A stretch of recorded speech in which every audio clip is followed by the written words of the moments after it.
Et bonjour tout le monde, c'est Fredo, accompagné d'Oxy. Oxy, dis bonjour. Voilà. Et on va parler d'une box qui nous vient de chez Yihi, la toute dernière en date, la G-Class, qui a été présentée au Vapexpo en septembre 2016 et dont beaucoup de monde attendait sa sortie sur le marché en plus grande quantité, puisqu'il y a eu un tout petit batch début d'année qui avait été décerné pour la France. Je vous invite tout de suite à ce qu'on se retrouve en plan serré pour voir la box et ses fonctionnalités en gros plan. C'est parti, à tout de suite.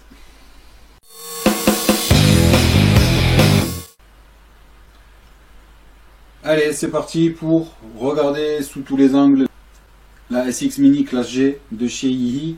Donc, habituel chez Yihi, l'emballage ne change pas d'un poil. On conserve la même chose. La boîte qui va être recouverte de plastique, style tiroir. Et ensuite, la petite pastille pour faire guise de fermeture. Et ensuite, à l'ouverture, la petite enveloppe ici avec la garantie et le manuel d'utilisation de la SX. Donc manuel qui est tout en anglais, certes schématisé, mais tout en anglais. Donc s'il y a des personnes comme moi qui pipent pas grand chose en anglais, c'est un petit peu la mouise. Donc au début, on va se renseigner sur les différents forums de VAP, essayer de trouver les explications en français. Petit manuel en français, ça serait sympa aussi. On va avoir le cordon, qui va nous servir à pouvoir recharger ou mettre à jour la box. Donc on n'est pas sur du micro USB. Donc voilà, cordon qui a l'air de bonne qualité, tout dans le détail, puisqu'on va voir SX Mini sur le côté du scratch qui va servir à tenir le cordon. Cordon qui a l'air de pas vriller lorsque vous l'enlèverez pour le brancher. Donc il vous servira à la mise à jour et au rechargement de la box aussi, malgré que ça ne soit pas conseillé de recharger les box avec ce procédé là. Et donc ensuite on va retrouver la box qui, à réception, la box est entourée dans du cellophane aussi. Là il n'y est plus parce que je m'en suis servi. On a un revêtement en carbone et tout le reste va être de l'alliage de zinc. Box quand même légère, sans accu, puisqu'on est sur un poids de 175 grammes, qui les fait pas énormément en main aussi, puisque ça reste assez léger. Par contre voilà, on a une épaisseur de 32 mm ici, une hauteur de 92 mm et demi, pour une largeur ici, bout à bout, de 48,5 mm. Donc elle a quand même, voilà, les petites mains auront un peu de mal, puisque en plus le switch a été décalé pour être mis en façade. Donc c'est un petit peu perturbant au début, quand on veut switcher, on a l'habitude, donc c'est l'index qui va chercher le switch, et en fait il faut aller le chercher avec le pouce au milieu. Sur le Fat Daddy en haut, on a un plot qui est sur ressort, en laiton, donc on sera flush avec n'importe quel type d'atto. Un grand écran ici, on va voir, qui est tout en couleur, un bon rétro-éclairage LED. À l'arrière ici, SX Mini qui s'allume en blanc lorsque vous allez utiliser votre box. Et de chaque côté, on a une petite plaque donc avec la référence de la box, donc G-Class, dessiné by ZJ Shen, le dessinateur de cette box. Et de l'autre côté, Powerhead by Yihi avec le chipset utilisé, donc le SX550J. Pour l'insertion des accus, on a la trappe en dessous où on va de nouveau retrouver le modèle de la box avec son identifiant. La norme CE, interdit au moins 18 ans, ne pas jeter à la poubelle. Petit coup de gueule concernant cette box. La box, ça fait maintenant 3 semaines que je l'ai. Au bout de 4 jours que j'avais ma box, on le voit ici, toutes les micro-rayures qu'il y a.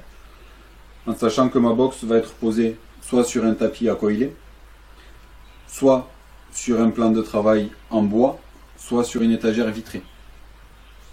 Je pose jamais mes box sur des tables quand je vais manger quelque part, à la maison, si c'est posé sur une table, la table est recouverte d'une nappe. Elle n'est jamais posée à même des cailloux, à même des blocs. Je ne travaille pas dans la maçonnerie, je n'ai pas un métier dans le bâtiment. Donc ma box est toujours bien protégée. Et il y a ça qui s'en va. Il y a eu plusieurs retours négatifs là-dessus. Et je comprends parfaitement qu'il y ait des retours négatifs. Parce qu'à 249 € la box, je vais être un peu vulgaire, mais ça fait chier quoi. Voilà, on n'est pas des pigeons non plus. On se saigne tous pour pouvoir se payer un matériel. Donc on aimerait qu'il y ait au moins une certaine qualité derrière. Pas ce type de désagrément là, c'est pas possible. Après, une panne sur l'électronique, malheureusement, ça on le sait tous, ça peut arriver. Mais des détails comme ça, non quoi. Voilà. Alors ils ont dit, ah ouais, non mais voilà, on va fabriquer des petits caches à mettre en dessous. Ouais, ben là c'est trop tard, la box elle est, elle est abîmée. Bref, donc pour l'ouverture, on a un grand carré ici qu'il va falloir tirer pour libérer la trappe. Et cette partie-là qui est métallique, ici, qui va venir s'emmancher après dans le petit logement prévu. Donc la trappe, une fois fermée avec les accus, tient fermement. Donc les accus plus, moins, donc un le plus en bas, l'autre le plus en haut. Et pour le refermer, il faut exercer une bonne pression dessus pour pouvoir fermer. Tac, on a ici ce qui s'est allumé. Pour allumer votre box, 5 pressions. Ça ne change pas. Donc à l'écran, avec la luminosité que j'ai, c'est un peu vif. Mais sur la partie du haut, on aura le voltage qui sera délivré par rapport à ma valeur de résistance. On aura la valeur de la résistance, l'affichage de l'heure, la puissance utilisée. Habituel chez Yihi, on a le voltage des accus qui est calculé en temps réel. Et après, pour naviguer dans les menus, c'est plus à l'aide du bouton plus moins, ça va être avec le petit joystick. En appuyant une fois sur le joystick, ça va allumer les watts en rouge, votre joystick, ou moins en l'abaissant. Ensuite, si vous envoyez le joystick à gauche, ça sera les modes de mémoire. Si vous l'envoyez à droite, donc standard, et on va passer avec tous les différents modes qu'il y a dans le chipset, le powerful, le normal, le soft, le hard, les modes de VAP SXIQ, donc ça c'est pour du contrôle de température. Echo, donc 35 watts, ça c'est idéal pour ceux qui ne vapent pas à une forte puissance, puisque la box délivre 200 watts. Donc un bel écran bien en couleur. 5 pressions, on va arriver au menu central. On va avoir système hors tension, on ne le voit pas. Sélection de la police, paramétrage, réglage température, sélectionner le type de coil, pour mettre en veille, le Bluetooth, le réglage de l'horloge, le mode d'affichage puisqu'on en a plusieurs, la sélection du fond d'écran, la luminosité, la langue. Donc moi j'aime bien l'utiliser avec l'Aromamizer RDTA+, qui a un diamètre de 30, donc on va être sur un setup assez sympathique dans l'ensemble. On passe tout de suite en plan large pour un test VAP. A tout de suite.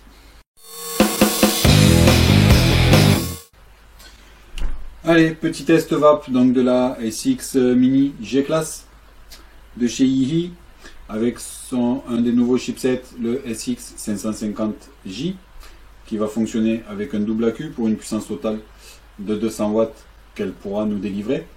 La box ne va pas prendre les résistances en dessous de 0,10. Dès qu'on va lui mettre en dessous de 0,10, on aura un message d'erreur à l'écran qui nous dira résistance trop basse. Donc l'écran, je vous le remontre, bien lumineux, surchargé, beaucoup de choses à l'écran. On peut le personnaliser, mettre différents types d'affichage pour avoir le voltage, la valeur de la résistance, l'heure affichée un peu différemment dans différents endroits de notre écran. C'est plutôt gadget. Après pareil avec le logiciel SX, vous pourrez personnaliser votre box aussi sans aucun problème. Assez simple en prise en main. C'est plutôt une box qui va quand même s'adresser à des vapoteurs geeks. Donc là, on est sur une résistance de 0,20 à 80 watts.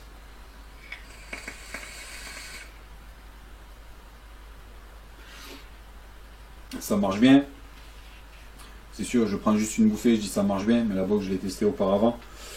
La vape SX et la vape Evolve, on est sur quasiment deux vapes totalement similaires, puisqu'on va être sur un signal de vape lisse, on va pas avoir d'interférence, on va juste le sentir monter tout doucement.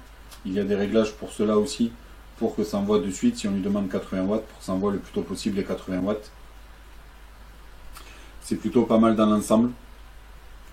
L'ergonomie aussi qui change, donc comme je vous ai dit tout à l'heure, premier réflexe c'est l'index qui va chercher le switch, mais au final ben, la box en la tenant comme ça, on va pouvoir switcher, soit dans ce sens là aussi, on pourra switcher dessus sans problème.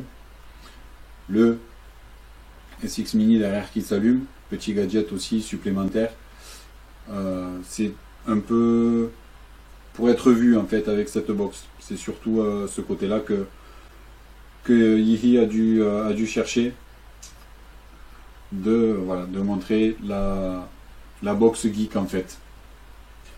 Et cette box geek a quand même un prix, puisqu'on est sur du 239,90 €, plus ou moins en moyenne. Ça va, certaines boutiques seront un peu plus chères, d'autres un petit peu moins chères. Mais comme je l'ai dit aussi, dans le plan large, c'est le problème de peinture sur la partie basse. Voilà. 239,90 € une box. Ça peut être le meilleur chipset au monde. Ça, en dessous, ça doit pas arriver. Je suis désolé. On la paye. Ça, il faut pas avoir ça au bout de 3 semaines. À la limite, au bout de 1 an, 1 an et demi, parce que c'est sur le dessous.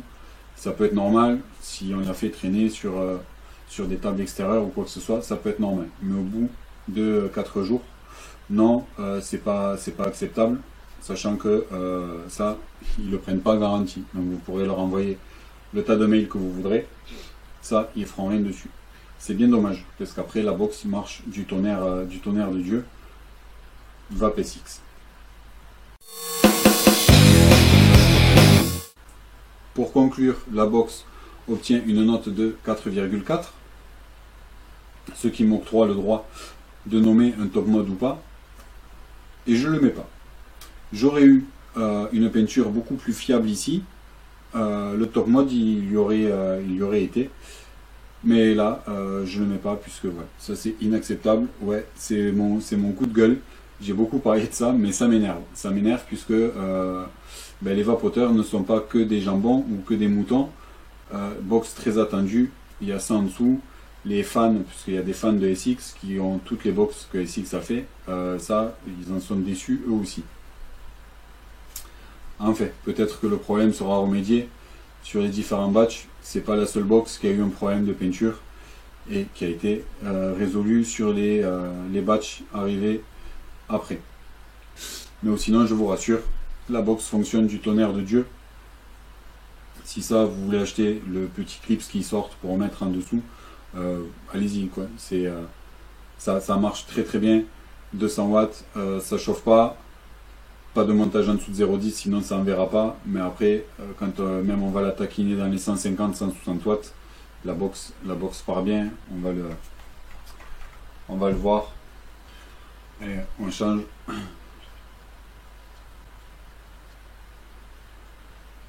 J'ai changé d'atto, je vais pouvoir mettre un peu plus haut en puissance, donc on va aller la taquiner dans les 150 comme je vous disais tout à l'heure. 150 watts ça part très bien aussi.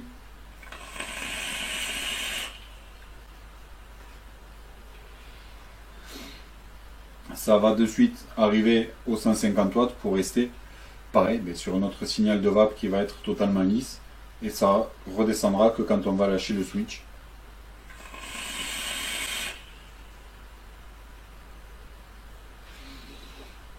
Donc voilà, très très bon chipset également. Je reviens sur mon coup de gueule. Voilà, faut le dire, il faut que les consommateurs en soient informés aussi. Après, chose que j'ai oublié de dire, c'est que mon petit joystick ici va être assez bien réactif pour le moment. Ça tient bien, j'avais peur de ça, mais c'est nickel. C'est réactif, on va pouvoir naviguer dans les menus assez aisément. Voilà, c'est terminé pour aujourd'hui. je vous souhaite une très bonne journée et une bonne vape également. Et je vous dis à très bientôt. Bye bye.